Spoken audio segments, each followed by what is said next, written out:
ठीक है। अब नई वैकेंसी कब आएगी? नई वैकेंसी कब जल्दी ही आ जाएगी, क्योंकि ये वैकेंसी भी जो है पिछले वाली वैकेंसी के साथ ही ये वैकेंसी आ गई। पिछली वाली वैकेंसी की प्रोसेस कंप्लीट ही नहीं हुआ है और इस वैकेंसी का प्रीलिम्स एग्जाम, वैकेंसी आ भी गई, प्रीलिम्स का एग्जाम भी हो गया और उसके बाद जो है अब मेंस भी वो होने वाला है। तो इन दोनों वैकेंसीज के बीच में कोई ज़्यादा डेढ़ एक साल का जो है वो फर्क था, इससे ज़्यादा का फर्क नहीं था। तो नई वैकेंसी भी आ जाएगी और आपको ये जो 1.5 से 2 साल के समय की अभी भी जरूरत है, आपको प्रॉपर आरएस बनने के लिए 2 साल की प्रिपरेशन आपको जरूरत है अभी भी। इसलिए अब भी आप ईश्वर से ये प्रेयर मत करो कि जल्दी आ जाए, जल्दी आ जाएगी तो क्या होगा, वो कब ही हो जाएगा। इसलिए ईश्वर से प्रेयर करो कि कम से कम साल भर बाद वैकेंसी आए, ताकि इस बार मैं अपने आप को बहुत अच्छे से तैयार कर लूं और इस बार किसी तरह का इफ बट जो है वो नहीं रहना चाहिए और कट ऑफ से 20-30 नंबर मेरे जो है वो ज्यादा होने चाहिए। तो इसलिए प्लीज कोई इस चीज का दुख नहीं करें कि नई वैकेंसी जो है वो कब आएगी। जब भी आएगी आपको समय की जरूरत है, पहले आप तैयार हो जाओ। क्या आप इस बार टॉप 10 में आने लायक तुम्हारी तैयारी हो चुकी है? अगर हो चुकी है तो फिर आपको ये प्रश्न करना चाहिए कि तैयारी कब आएगी। और अगर तैयारी, और ऑब्वियस सी बात है अभी आपकी तैयारी वैसी वाली नहीं है, तो इसलिए नई वैकेंसी के बारे में सोचना बंद करो और अभी अपने आप को कमरे में बंद कर दो, सोशल मीडिया को बंद कर दो और वापस तैयारी में लग जाओ। ओके। चूंकि आपको लगता है कि आरएस की वैकेंसी 1.5 साल बाद में आएगी या साल भर बाद में आएगी, तब तक बैठे क्या करेंगे, तो उन लोगों के लिए अब अपन यूपीएससी की तैयारी करेंगे, आईएएस की तैयारी करेंगे। यूपीएससी का एग्जाम जून में होगा, वो आपके सामने है और इसको एक चैलेंज के रूप में लो कि आपका आरएस का प्रीलिम्स नहीं हुआ है, अब आप यूपीएससी का, आईएएस का प्रीलिम्स क्लियर करके दिखाओ।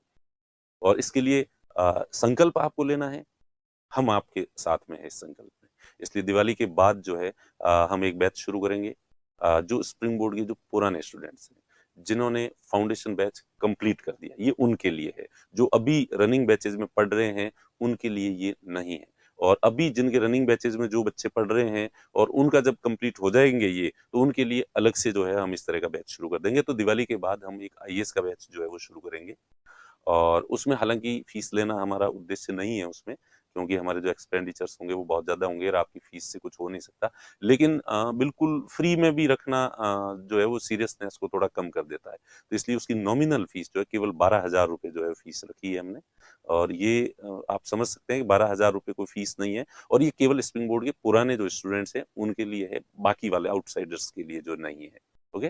तो 12,000 रुपये में हम आपको यूपीएससी की, आईएएस की तैयारी कराएंगे और जो जून में आईएएस का एग्जाम हो रहा है, अब कोशिश करेंगे कि वो बहुत अच्छे तरीके से आपका जो है वो आईएएस का एग्जाम क्लियर हो। तो उस बैच का जो पैटर्न है वो इस तरह से रहेगा कि आरएस में जो जो चीजें पढ़ ली है हमने, उन चीजों को तो रिवीजन मोड में वापस पढ़ेंगे अपन, फटाफट फटाफट फटाफट पढ़ेंगे, क्योंकि वो पढ़ी हुई है, उनको केवल रिवीजन की जरूरत है। और जो एडिशनल सब्जेक्ट्स आईएएस में जो होते हैं, आरएस जो आरएस के सिलेबस में नहीं है और आईएएस वाले में जो एडिशनल सब्जेक्ट्स होते हैं, टॉपिक्स जो एडिशनल होते हैं, उन टॉपिक्स को जो है वो अपन पढ़ेंगे और उसको पढ़ाएंगे और ये रिवीजन वाले मोड में होगा। और हम कोशिश करेंगे कि साथ में बाकी वाले ऑप्शनल सब्जेक्ट का तो नहीं कह सकता मैं, लेकिन हिस्ट्री जिनका भी ऑप्शनल सब्जेक्ट जो यूपीएससी में रखना चाहते हैं, तो हिस्ट्री ऑप्शनल सब्जेक्ट की तैयारी भी साथ में करेंगे। क्योंकि हिस्ट्री वैसे तो अपने जो पढ़ाते हैं, जनरल स्टडी में जितनी हिस्ट्री पढ़ाते हैं वो लगभग उसी लेवल की ही होती है ऑप्शनल की, क्योंकि हिस्ट्री में ऑप्शनल और जनरल स्टडी अलग अलग नहीं होता, सेम सेम चीजें ही होती है। तो वो बहुत अच्छे से पढ़ी हुई है। तो इसमें फिर से हम जो है यूपीएससी के जो मेंस सिलेबस ओरिएंटेड जो है उसके टॉपिक्स जो है वो आपको पढ़ाएंगे। तो एक हिस्ट्री ऑप्शनल भी करवा देंगे और आईएएस के जो बचे हुए जो टॉपिक्स हैं वो जो है वो आपको कंप्लीट करवाएंगे और दिवाली के जस्ट बाद ये बैच शुरू करेंगे। और अपना टारगेट रहेगा कि किसी भी प्रकार से अगली जो आईएएस की वैकेंसी आती है उस एग्जाम को क्रैक करें आप। और अब अगर एक बार आईएएस का एग्जाम की तैयारी आप कर लेंगे तो उसके बाद आरएस में कॉन्फिडेंस आ जाएगा। और कई बार एग्जाम हॉल में सिर्फ और सिर्फ कॉन्फिडेंस की कमी की वजह से कई ह्यूमन एरर्स जो हो जाती है, और आदमी का कॉन्फिडेंस बहुत ज्यादा होता है तो उससे ह्यूमन एरर्स की जो संभावनाएं हैं वो थोड़ी कम हो जाती है।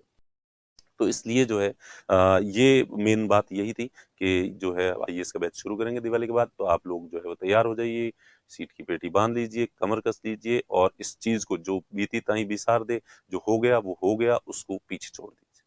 तो हमारा मेरा तो यही सजेशन रहेगा कि इस बार जो है अपना ये प्रीलिम्स जो है वो क्रैक करेंगे, किसी भी हालत में करेंगे और मेंस भी क्रैक करेंगे और आरएस नहीं आईएएस बन के दिखाएंगे। जो परिस्थितियों ने, समय ने जो आपको चैलेंज दिया है, चुनौती दी है उसको आप स्वीकार करोगे एक बहादुर योद्धा की तरह और फिर जीवन में और आगे बढ़ोगे। तो ऐसी असफलता से पीछे हटने वाले आप लोग नहीं हो और ऐसी असफलता से आप आगे ही बढ़ने की कोशिश जो है वो करोगे। तो ये